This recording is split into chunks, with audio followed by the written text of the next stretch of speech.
বলেন আমি তো বড় লোক, এদেশে থাকার কথা, তাও থাকেন না। লন্ডনে গিয়ে লন্ডন থাকেন, কাজ করেন বিদেশি। আপনি একজন শ্রমিক, তো শ্রমিকের কাজে শ্রমিক যদি রাখতে যায় তো কিরম জানি একটা দোষা লাগে না যে তুইও শ্রমিক আমিও শ্রমিক।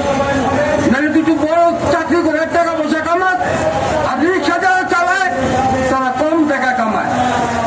তো মানুষকে এত ছোট করে দেখে, দেখি মানুষের কাতারে পড়ে, মানুষের কাতারে পড়ে না। রাজনীতিটা করেন কাল লেগে ভাই, মানুষের স্বার্থে তো রাজনীতি না, অন্য কিছু। সবকিছু মানুষের সাথে যদি রাজনীতি হয় তো মানুষের খাটো করে দেখার কোনো কারণ নাই। তাহলে কোন স্বার্থ দেখেন আপনি? যারাই আমরা এনে চিল্লাই আমার অধিকার, অধিকারটা মানে কি? মানুষের স্বার্থের জন্য তো অধিকার, ও মানুষের সাথে অধিকার না। কোন সাহস রাজনীতি করে ওরা যা কোন তাই হলে ডাইনে যেতে পারে ডাইনে যায়, বামে যেতে পারে বামে যায়। মানুষ কি তা যায়?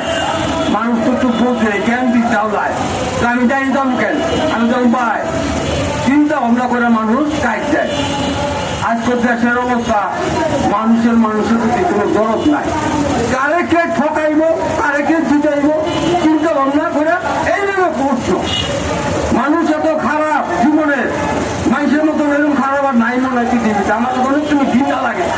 দেশকালের বাইরে এত দাবি সরকারের, কোনো কাজে পানি যায় না। আরে ভাই একটা সোজা পথ নেন না, লক্ষ্যটা কি? মানুষ চায় নাকি? চায় দুটা কাজ, দুটা পাঠ, দুটা থাকার জন্য একটু ঘুম। এছাড়া চায় কি? আপনি সুখে থাকবেন, কে সুখে থাকবেন? আমি যদি না খেতে আপনি সুখে থাকতে পারবেন? চুরি ডাকাতি বাইরে দিয়ে ঢোকা।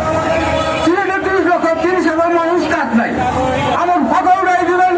যদি ফাঁকা উঠাই দেন তাদের কাজ নাই, আপনি কি ঘুমাইতে পারবেন? তখন পেটে ভাত না থাকে তো কি করবো মানুষ? পেটের লেগে কি না করে মানুষ? চুরি করতে বাধ্য হয়, চিন্তাই করতে বাধ্য হয়। যদি কাজ থাকে তো কাজের মাধ্যমে থাকে। তার মধ্যে যদি মেন ভিত্তি নাই, মেন ভিত্তি করার কোনো যোগ্য নাই। যেগুলো আগামী সরকার আইছে সবাই কারখানা বন্ধ করছে, কেউ তো চালু করছে, আনন্দি বন্ধ করছে, পাটকল বন্ধ করছে। অন্তরে কোনো উচিত না, একটা শ্রমিকের কোনো বাকি মনে, কিন্তু শ্রমিক বন্ধ চিল্লায়। কোন সরকার চিল্লায়?